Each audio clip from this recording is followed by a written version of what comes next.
অমন ঘুমায় না রে, অমন ঘুমায় না রে, নাম জপ আল্লাহর। একদিন ঘুমাইবারে মন কবরের মাঝার, অমন ঘুমায় না রে। ঘুম ঘুম করি মন ঘুমের লাগিয়া, একদিন ঘুমাইবার মন জিন্দগির লাগিয়া, অমন ঘুমায় না রে, অমন ঘুমায় না রে, নাম জপ মাওলার। একদিন ঘুমাইবার মন কবরের মাঝার, অমন ঘুমায় না রে। নমরুদ ফেরাউন সাদ্দাত বাদশা ছিল, দুনিয়া মাঝার। একে এক করে সব চলিয়া গেল জাহান্নামের দরবার, অমন ঘুমায় না রে, অমন ঘুমায় না রে, নাম জপ আল্লাহর। একদিন ঘুমাইবার মন কবরের মাঝার, অমন ঘুমায় না রে। আল্লাহর যত নবী ছিলেন দুনিয়া মাঝার, একে এক করে সব চলিয়া গেলেন জান্নাত দরবার, অমন ঘুমায় না রে, অমন ঘুমায় না রে, নাম জপ আল্লাহর। একদিন ঘুমাইবার মন কবরের মাঝার, অমন ঘুমায় না রে।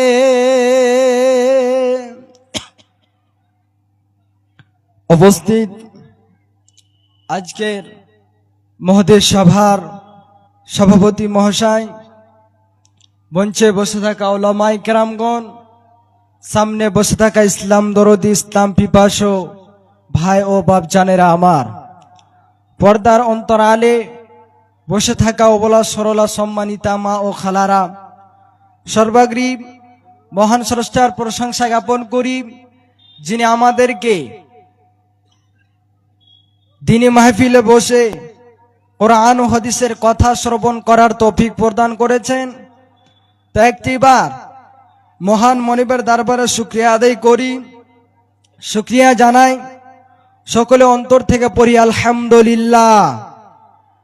তারপরে পরে বিশ্ব নবী মানবকুল সেরামণি নবী আহমদ মুস্তাফা নবী মোহাম্মদুর রাসূলুল্লাহ রাসূল আরবি সাল্লাল্লাহু আলাইহি ওয়াসাল্লামের প্রতি দরুদ ও সালাম অবতীর্ণ হোক। আল্লাহুম্মা সাল্লি আলাইহি আল্লাহুম্মা বারিক আলাইহি।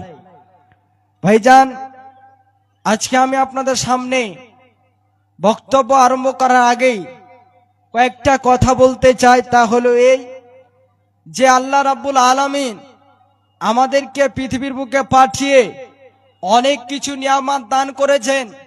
তবে সে নিয়ামতগুলি যদি আমরা গণনা করতে চাই, তবে আমরা গণনা করে শেষ করতে পারবো না। আল্লাহ রাব্বুল আলামিন আমাদেরকে এই যে আমাদেরকে জীবনটা দিয়েছে, এমনকি পৃথিবীতে আল্লাহ অনেক টাকা পয়সা জমি গাড়ি এই করে করে আল্লাহ অনেক নিয়ামত দিয়েছেন। তবে সেইগুলি যদি আমরা নিয়ামতগুলিকে যদি আমরা গণনা করতে চাই বা আল্লাহর প্রশংসা করতে চাই যে করে শেষ করব, তবে কখন শেষ করতে পারবেন না। আল্লাহ রাব্বুল আলামিন বলেছেন, ওয়া ইন তাউদ্দু নিয়ামাতাল্লাহি লা তুহসুহা, ও আমার বান্দারা, তোমরা যদি আমার নিয়ামতগুলিকে গণনা করতে চাও তবে গণনা করে শেষ করতে পারবে না। গণনা করে তোমরা শেষ করতে পারবে না, তবে কি দিয়ে করবে? একটি বাক্য আপনাকে পূর্বে বললাম আলহামদুলিল্লাহ। এই বাক্য দিয়ে আল্লাহ রাব্বুল আলামিনের প্রশংসা করা যায়। এখানে আলিফ লাম যে রয়েছে আলহামদুলিল্লাহ শব্দতে, এটা ইস্তেগরাকের জন্য, এর মানে হচ্ছে ঘেরানো, আর এর অর্থ হচ্ছে যে সমস্ত প্রশংসা আল্লাহ রাব্বুল আলামিনের। তো আমরা যখনই আল্লাহর প্রশংসা করব, আলহামদুলিল্লাহ শব্দ বলে করব। পৃথিবীতে অনেক গাছগাছালি আছে, সে গাছগাছালি গুলোকে যদি আমরা কলম তৈরি করি, আর যত নদী নালা আছে সমস্ত নদী নালার পানিকে যদি আমরা কালি তৈরি করে আল্লাহর প্রশংসা লিখতে আরম্ভ করি, তে পারবো না। তবে আমাকে আপনাকে আলহামদুলিল্লাহ দ্বারা আল্লাহর প্রশংসা আদায় করতে হবে। আল্লাহ আমাদের অনেক নিয়ামত দিয়েছেন, সেগুলো আদায় করতে হবে। এমনকি দ্বিতীয় কথা হচ্ছে যে আজকে আপনার কিনা মসজিদ কেন্দ্রিক আয়োজিত একটি দিনী সভা, এতে মানুষের অভাব। আজকে মানুষ দোকানে কোথায় আনাচে কানাচে বসে আছে, একটা অবাক লাগে। এই দিনী মাহফিলগুলো একটা কেমন যেন হতে যাচ্ছে দিন দিন। এই মাহফিলগুলোতে আমাদেরকে অংশগ্রহণ করতে হবে। এই মাহফিলে আপনি যখন বসবেন, এতে আপনার অনেক উপকারিতা আছে, আপনার লাভ আছে। আল্লাহ রাব্বুল আলামিনের এই মাহফিলগুলোতে 3খানা অফার বর্ষণ হয়। তার মধ্যে হচ্ছে একটি আপনার এইরকম মাহফিলে যখন কোরআন হাদিসের কথা হয়, আপনার মাঠে হোক, আপনার বাড়িতে, মসজিদে, মাদ্রাসায়, যে কোনো জায়গায় যখন কোরআন হাদিসের কথা হয়, আল্লাহ রাব্বুল আলামিন শান্তি বর্ষণ করেন। দ্বিতীয় নাম্বার হচ্ছে আল্লাহর রহমত বর্ষণ হয়। 3 নম্বরে এইরকম মাজলিসগুলোতে আল্লাহর অগণন ফেরেশতা এসে ঘেরুয়া করে দিয়ে বসে যায়। তবে এত সুযোগ কিন্তু আজকে আমরা মূল্যায়ন করি না, গুরুত্ব মনে করি না। ভাইজান, যিনারা এখনো এই সভা থেকে, এই দিনী মাহফিল থেকে দূরে আছেন, এই জায়গাগুলো অংশগ্রহণ করুন। আর যিনারা বসে আছেন, ভাগ্যবতী, আপনাদের কপাল ভালো, বসে আছেন, আপনি শুনছেন। এখানে আপনার কিনা আল্লাহ রাব্বুল আলামিন ফেরেশতার দ্বারাতে যেন সব লিখছেন। ভাইজান, এই মাহফিলের অনেক দাম রয়েছে। তবে এই মাহফিলে বসতে গেলে আপনার ঈমান তোর তাজা হবে, ঈমানের ভোল্টেজ বাড়বে। দেখছেন আজকে অনেকগুলো বল, যখন আপনার মেন জায়গা থেকে ভোল্টেজটা বেশি হয়, দেখবেন রোশনিটা, আলোটা বেশি হয়ে যায়। কম হয়ে গেলে ভোল্টেজ, আলো কম হয়ে যায়। ঠিক তেমনই আপনি যখন কোরআন হাদিসের কথা শুনবেন, আপনার ঈমানের ভোল্টেজ বাড়বে, ঈমানটা আপনার তরতাজা হবে। এই কোরআন হাদিসের কথা আপনি যখন শুনবেন, অথচ আমাকে আপনাকে এইগুলোতে মনোযোগ দিয়ে শুনতে হবে, ধ্যান দিয়ে শুনতে হবে। বেশি সময় দেব না, এদিকে ভূমিকা লম্বা করব না। যেহেতু আজকে আমি কোরআন থেকে আয়াত পড়েছি, এমনকি প্রিয় নবী মুহাম্মদ সাল্লাল্লাহু আলাইহি ওয়াসাল্লামের এক জায়গা থেকে একটি হাদিস, অবশ্যই সেই দিকে আসবো। তবে আজকে আমার বিষয়টা হচ্ছে ভালো মহিলা কারা, ভালো নারী কারা, এই সম্পর্কে আজকে আপনাদের সামনে তুলে ধরবো। আমার পূর্বে শেখ বলছিলেন মেয়েদের, নারীদের মর্যাদা সম্পর্কে, আমি বলবো মেয়েরা ভালো মহিলা কারা, ভালো নারী কারা। আমি আয়াত পড়েছি, ভালো নারী বা ভালো মহিলা আজকে আমরা অনেকে চিনি বা চিনেন, যার রূপ সুন্দর, যে একটু দেখতে ভালো, যার কাছে টাকা পয়সা আছে, যার আধুনিক চালচলন, যেই ধনী শিক্ষিত, কিন্তু না, আল্লাহ রাব্বুল আলামিন এমনকি তার নবী মুহাম্মদ রাসূলুল্লাহ সাল্লাল্লাহু আলাইহি ওয়াসাল্লামের নিকটে ভালো মহিলা কারা, ভালো নারী কারা, সেটা জানা আমাদেরকে অপরিহার্য। সেটা একেবারে জানা ফরজের মতো আপনার জরুরি। আমাদের জানতে হবে ভালো মহিলা মানে কি। ভালো মহিলা মানে আপনার শুধু শিক্ষিত বা আপনার সুন্দর রূপ, ভালো চেহারা বা আপনার চালচলন ভালো না, আপনার কিনা বলবেন যে একটা বড় ঘরের মেয়ে, বড় ঘরের বেটি না। ভালো মহিলা হলো তারাই যারা আল্লাহকে ভয় করে, যারা আল্লাহকে স্মরণ করে, যারা আল্লাহ রাব্বুল আলামিনের আইন বিধান মেনে চলে, যারা নবীজির কথা মতন জীবন যাপন করে, এমনকি দিনকে দিন মানে নিজের মতো দিন তৈরি করে না, তারাই হলো ভালো মহিলা। ভাইজান, হে মা জননী, আজকে আপনাদের জন্য বক্তব্য, আপনারা মনোযোগ দিয়ে শুনবেন। ভালো মহিলা মানে যার অন্তরে আল্লাহর ভয় রয়েছে, তারাই হলো ভালো মহিলা। আর যার মধ্যে ভয় আল্লাহর আছে, সে কোনোদিন খারাপ কাজে লিপ্ত হবে না, সে কোনোদিন বেহায়াপনা করবে না, সে কোনোদিন আপনার এইরকম বেপর্দা হয়ে থাকবে না। সে একটা আল্লাহওয়ালি মহিলা হয়ে থাকবে, সে আল্লাহকে স্মরণ করবে, 5 ওয়াক্ত নামাজ কায়েম করবে, আল্লাহর সিফতোষণা করবে। এরাই হচ্ছে ভালো মহিলা, এরাই হচ্ছে আল্লাহকে ভয় করে। তবে আল্লাহ রাব্বুল আলামিন সূরা হুজরাতের 13 নম্বর আয়াতে কি বলছেন? এখানে আল্লাহ গোটা পৃথিবীর মানুষকে বলছেন। আল্লাহ বলেন, বিসমিল্লাহির রহমানির রহিম, ইয়া আইয়ুহান নাস ইন্না খালাকনাকুম من ذكر وأنثى وجعلناكم شعوبا وقبائل لتعارفوا। আল্লাহ রাব্বুল আলামিন গোটা পৃথিবীর বান্দা বান্দীদের শুনিয়ে দিলেন, ওরে আমার বান্দারা তোমরা শুনে নাও। হে মা জননী, হে ভাইজান, আল্লাহ রাব্বুল আলামিন যেন বলছেন, ইয়া আইয়ুহান নাস ইন্না খালাকনাকুম মিন যাকারিন ওয়া উনসা ওয়া জাআলনাকুম শুউবান ওয়া কাবাইলা লিতাআরাফু। আল্লাহ বলেন, হে মানবগণ, হে মানুষেরা, আমি তোমাদেরকে একজন নারী একজন পুরুষ হতে সৃষ্টি করেছি এবং তারপর আমি তোমাদেরকে বিভিন্ন জাতি ও গোষ্ঠীতে বিভক্ত করেছি, যাতে করে তোমরা পরস্পরকে চিনতে পারো, একে অপরকে চিনতে পারো। এবং আল্লাহ রাব্বুল আলামিন বলছেন, ইন্না আকরামাকুম ইনদাল্লাহি আতাকাকুম। আল্লাহ বলেন, নিশ্চয় তোমাদের মধ্যে সর্বাধিক সম্মানিত ব্যক্তি সে, তোমাদের মধ্যে সর্বাধিক সম্মানিতা নারী হলো সে, যেই তোমাদের মধ্যে যেন পরহেজগার, যেই তোমাদের মধ্যে তাকওয়াবান। হ্যালো, আসসালামু আলাইকুম। হোটেলের কাউন্টার আমাদের ব্রিজের তলে, ওভার ব্রিজের তলে কাউন্টার করা হয়েছে। যাদের খাওয়ার ইচ্ছা আছে, ব্রিজের তলে কাউন্টার আছে, টিকিট কেটে সোজা দক্ষিণে আমাদের হোটেল আছে। ব্রিজের তল থেকে সোজা দক্ষিণে, পশ্চিম সাইডে দক্ষিণে আমাদের হোটেল আছে, স্টেজের পিছনে। ওভার ব্রিজের তলে টিকিট কাউন্টার আছে। যারা খাওয়া দাওয়ার ইচ্ছা করে আছো, অবশ্যই টিকিটটা কেটে নেবে ব্রিজের তলে। তো আল্লাহ রাব্বুল আলামিন বলছেন, ইন্না আকরামাকুম ইনদাল্লাহি আতাকাকুম ইন্নাল্লাহা আলিমুন খাবীর। আল্লাহ বলছে, নিশ্চয় তোমাদের মধ্যে সর্বাধিক সম্মানিত ব্যক্তি সে, যে আল্লাহ রাব্বুল আলামিনকে ভয় করে, যে আল্লাহ রাব্বুল আলামিনকে এইরকম যার মধ্যে তাকওয়া রয়েছে, যার মধ্যে এইরকম আল্লাহর ভয় রয়েছে। এবারে তাকওয়া বলতে কাকে বলা হয়েছে? তাকওয়া এটি আরবি শব্দ, এর আবিধানিক অর্থ হচ্ছে আপনার বিরত থাকা, বেঁচে থাকা, হারাম থেকে বেঁচে থাকা।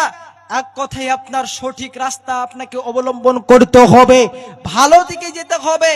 এরই নাম হচ্ছে তাকওয়া, এরই নাম হচ্ছে পরহেজগার।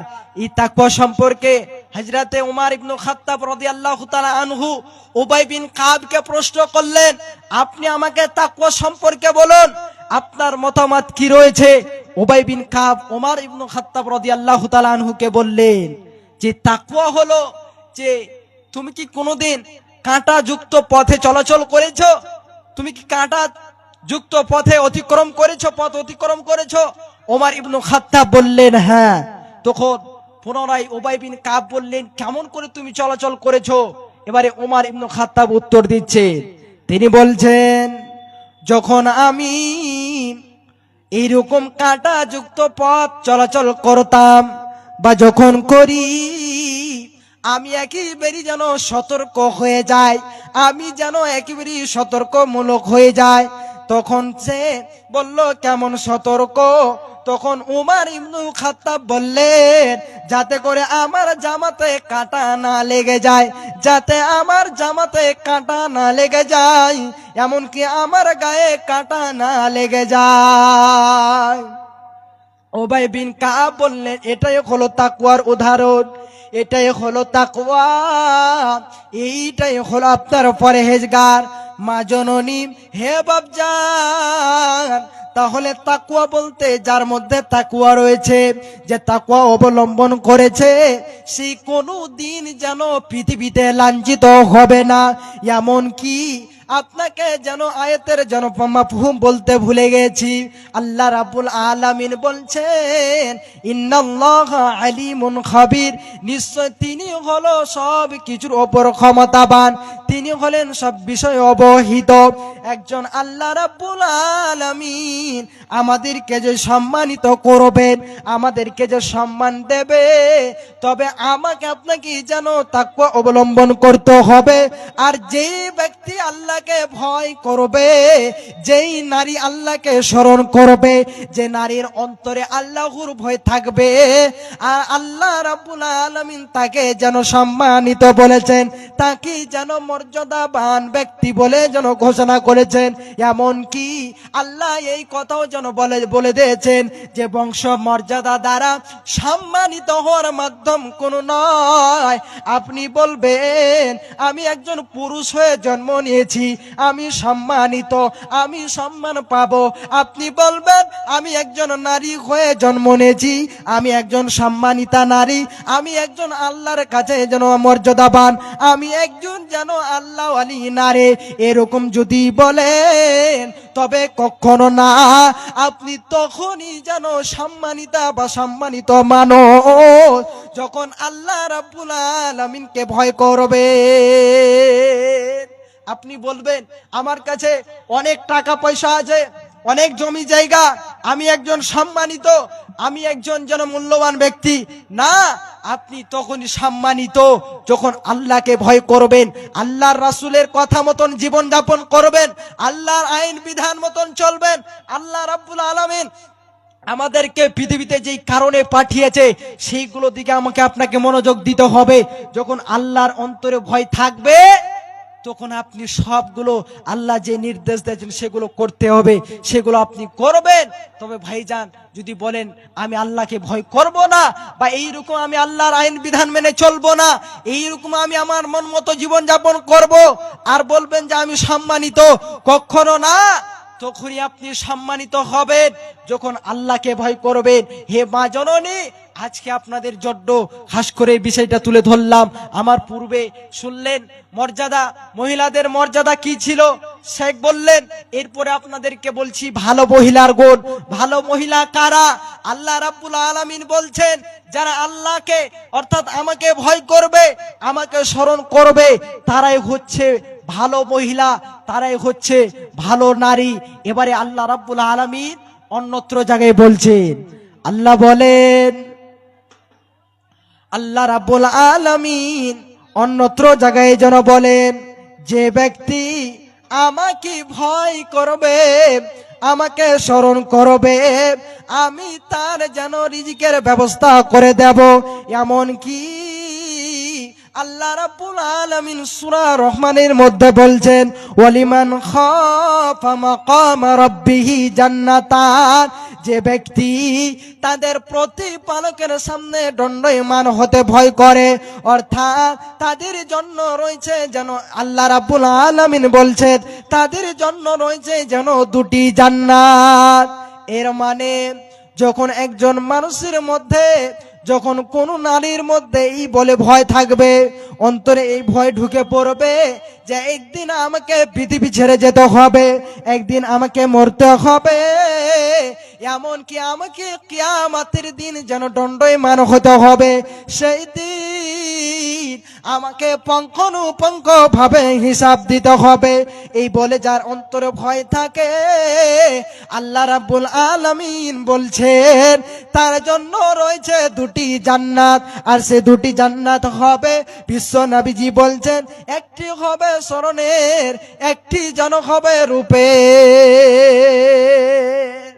তবে আমরা যদি আল্লাহকে ভয় করতে পারি, আল্লাহকে স্মরণ করতে পারি, তাহলে আমাদের জন্য জান্নাত রয়েছে, আমাদের জন্য ভালো ব্যবস্থা আল্লাহ রেখেছেন। তবে শর্ত, আমাকে আপনাকে আল্লাহকে ভয় করতে হবে, আল্লাহকে স্মরণ করতে হবে। এরপরে আল্লাহ রাব্বুল আলামিন সূরা তাওবার মধ্যে বলছেন, আয়াত নাম্বার ৭১ মধ্যে বলছেন, আল্লাহ রাব্বুল আলামিন বলছেন এখানে ঈমানদার মহিলা কারা এই সম্পর্কে আল্লাহ রাব্বুল আলামিন বলছেন। যারা ঈমানদার মহিলা কারা, আল্লাহ রাব্বুল আলামিন বলছেন, আল্লাহ বলেন ওয়াল মুমিনুনা ওয়াল মুমিনাতু বা'দুহুম আউলিয়াউ বা'দ। আল্লাহ রাব্বুল আলামিন বলছেন বিশ্বাসী পুরুষেরা এবং বিশ্বাসী নারীরা হলো পরস্পর একে অন্যের বন্ধু, একে অন্যের সহায়ক। এর মানে হলো ইসলামের মধ্যে পুরুষ আর নারী আলাদা শিবির নয়, আলাদা পক্ষ নয়, আলাদা দল নয়, বরং দিনের কাজে একে অন্যের প্রতি একে অন্যকে যেন শক্ত করে ধরে রাখা সাথী, ধরে রাখা সহায়ক, একে অন্যের সহায়ক। ভাইজান আমার, হে মাজরডি, একে অন্যের সহায়ক, স্বামী স্ত্রী ভাই বোন মা বাবা সবাই মিলে ভালো এবং দিনের কাজে সহযোগিতা করবে।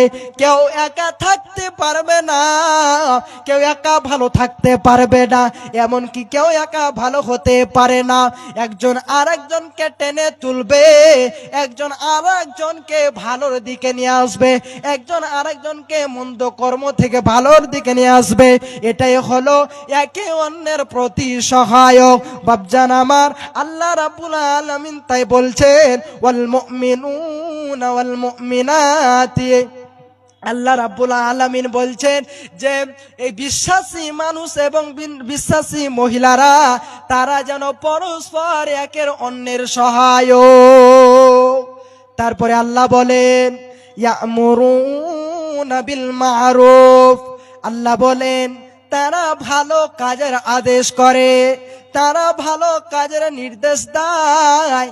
ঠিক একজন যেন এইরকম আপনার কেউ নামাজ ছেড়ে দিয়েছে, আপনি একজন মুমিন, একজন আপনি মুমিনা নারী, আপনার যখন সমাজে কেউ নামাজ ছেড়ে দেবে তাকে ভালোবাসা দিয়ে যেন বলা দরকার, নরম ভাষায় বলা দরকার, ভাই চলো নামাজ গিয়ে পড়ি, বোন চলো নামাজ আদায় করি।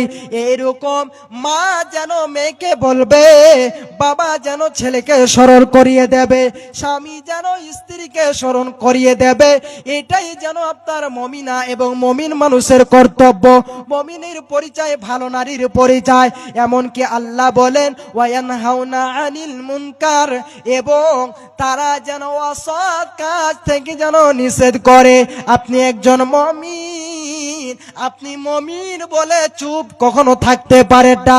যখন কোনো একজন খারাপ কাজ করবে তাকে আপনি নিষেধ করবেন, তাকে আপনি বাধা প্রদান করবেন। এটা একটা যেন মুমিনদের কর্তব্য, এটা একটা মুমিনদের যেন দায়িত্ব। এমনকি আল্লাহ রাব্বুল আলামিন বলেন ওয়া ইউকিমুনাস সালাতা ওয়া ইউতুনাস যাকাতা। আল্লাহ রাব্বুল আলামিন বলছেন তারা যেন 5 ওয়াক্ত নামাজ কায়েম করেন, এমনকি যেন যাকাত প্রদান করেন, এমনকি যাকাত প্রদান করেন। ঠিক দেখেন, আল্লাহ বলছেন তারা নামাজ কায়েম করেন, নামাজে আল্লাহর হক এবং যাকাতে যেন বান্দার হক পূরণ হয়। এমনকি আল্লাহ রাব্বুল আলামিন বলছেন ওয়ায়ুতিউনাল্লাহা ওয়া রাসূলাহু। আল্লাহ রাব্বুল আলামিন বলছেন তারা যেন আল্লাহ এবং তার রাসূলের যেন কথা মতন জীবন যাপন করে, এমনকি তাদের অনুসরণ করে, আনুগত্য করে। উলাইকা সায়ারহামুহুমুল্লাহ। এবং যারা এইরকম কাজগুলো করবে, আল্লাহর কথা মেনে চলবে, এইরকম আল্লাহর কথা মতন জীবন যাপন করবে, নবীজির কথা মতন জীবন যাপন করবে, এমনকি নামাজ পড়বে, যাকাত প্রদান করবে, ভালো কাজের আদেশ করবে এবং মন্দ কাজে বাধা প্রদান করবে। আর এগুলো যারা যখন করবে আল্লাহ বলছেন তাদের জন্য আল্লাহ রাব্বুল আলামিন অতি সত্তর যেন করুণা বর্ষণ করেন, রহমত বর্ষণ করেন। কারণ আল্লাহ রাব্বুল আলামিন অতিশয় ক্ষমতাবান, হিকমতওয়ালা। ভাইজান, হেমা জননী, তাহলে আমাকে আপনাকে আল্লাহকে ভয় করতে হবে, আল্লাহকে স্মরণ করতে হবে, ভালো কাজের আদেশ দিতে হবে, মন্দ কাজে যেন বাধা প্রদান করতে হবে, 5 ওয়াক্ত নামাজ আদায় করতে হবে। এইগুলো হচ্ছে একজন ভালো মহিলার যেন কর্তব্য, এগুলো ভালো মহিলার গুণ, এগুলো করতে হবে। নচিত আপনি কখনো ভালো মহিলা, ভালো নারী হতে পারেন না। আজকে এইরকম আজকে সমাজে দেখতে পাওয়া যায়, বেহায়াপনা, বেপর্দা হয়ে চলাচল করে। অথচ এগুলো আমাদেরকে দূরে থাকতে হবে, এগুলো থেকে বেঁচে থাকতে হবে। আমি সময় একেবারে সংকীর্ণ আর বেশি বাড়াবো না। শেষের দিকে একটি হাদিস, যে হাদিসটি হচ্ছে আল্লাহ রাব্বুল আলামিনের নবীজি বলছেন, আদ-দুনিয়া মাতাউন ওয়া খায়রু মাতাইহাল মারআতুস সালিহা। দুনিয়ার ভোগের মধ্যে সবচেয়ে অতি উত্তম যেটা জিনিস হচ্ছে, দুনিয়া হচ্ছে ভোগের জায়গা, তবে দুনিয়ার ভোগের জায়গার মধ্যে সবচেয়ে অতি উত্তম জিনিসটা হচ্ছে সেটাই আল মারআতুস সালিহা, সালেহা নারী, নেককার নারী। নেককার নারী তারাই যারা আল্লাহকে ভয় করে, আল্লাহকে স্মরণ করে, পর্দার সাথে চলাচল করে, তারাই হলো নেককার নারী। আর যাদের বাড়িতে নেককার নারী আছে তাদের জীবন ধন্য। তবে বেশি সময় আর দেব না, শেষের দিকে একটি কবিতা বলবো যে শেষ করব। আল্লাহর কাছে দোয়া করি, হে আল্লাহ আমাদের সকলকে ভালো রাখেন, আল্লাহ আমাদের সকলকে যেন ভালো বুঝার তৌফিক প্রদান করেন। আল্লাহুম্মা আমিন। আল্লাহ যারা কবরে চলে গেছে আল্লাহ তুমি তাদের কবরকে নূরে মানওয়ার করে দেন। আল্লাহুম্মা আমিন, আল্লাহুম্মা আমিন। এ তো ঘর কলির কারবার, মেয়েদের জামাতে কলার, ছেলেদের গলায় দেখি হার, কি ভাইয়া কি যাইয়া রে দেখায় কি সুন্দর, এ তো ঘর কলির কারবার। মেয়ে হলো এখন পুরুষ, হাত নাই না চুরি, গায়ে নাই তাদের ব্লাউজ, পড়তে চায় না শাড়ি। মেয়ে হলো এখন পুরুষ, হাত